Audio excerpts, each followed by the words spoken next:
Side ఇయ్యండి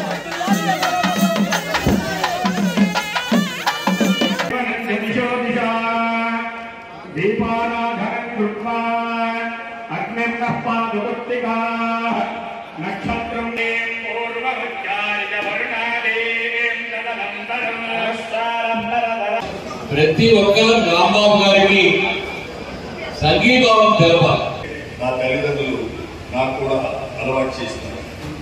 దాంట్లో భాగంగా ఏదో సేవా కార్యక్రమాలు చేసుకుంటూ ముందుకు పోవాలన్నటువంటి సంకల్పంతోనే ఉన్నా తప్ప రాజకీయాలకు రావాలనేటువంటి ఆకాంక్ష నాకు ఏ రోజు కూడా లేదు.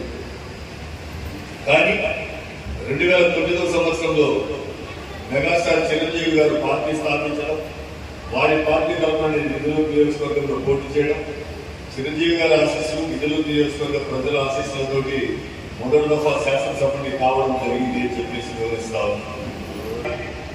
ముఖ్యమంత్రి జగన్మోహన్ రెడ్డి గారు ఒక పక్కన చంద్రబాబు నాయుడు గారిని చూద్దాం, ఒక పక్కన జగన్మోహన్ రెడ్డి గారిని చూద్దాం.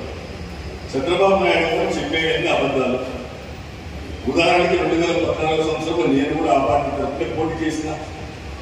ఎన్ని మేనిఫెస్టోలు 660 హామీలు ఇచ్చినారు, ఎన్ని నెరవేర్చినారు? రైతు రుణమాఫీ, నిరుద్యోగులకు ఉద్యోగం అంటూ లేదా ఉద్యోగం విద్యను, డ్వాక్రా మహిళలకి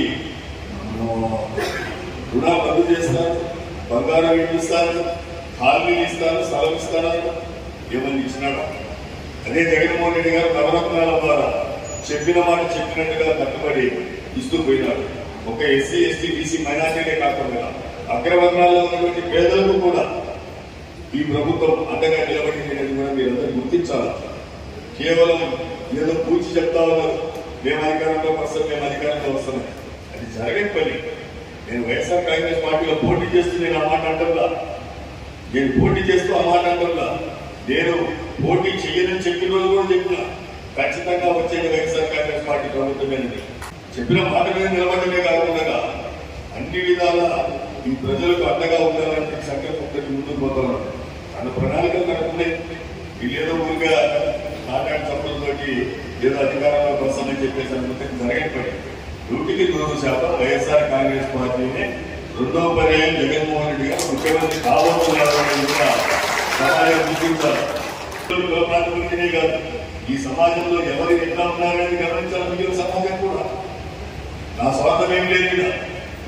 వాళ్ళు చదివిన కాడికి రూపాయలు 10 రూపాయలు ఖర్చు పెట్టుకుంటాం. గోడ కొట్టిన సుఖమే మాకు. అదే వస్తే మేము మళ్ళీ ఇంటికి తెచ్చుకోవాలి, సంపాదించుకునే కోరికలు ఏం లేవు. గెలిపించుకుంటే సమాజానికి ఉపయోగపడతాము. ఏదైనా పొరపాటు జరిగితే సమాజానికి నష్టం కానీ అన్నారామారం కాదు అని మాత్రం గుర్తించాలి.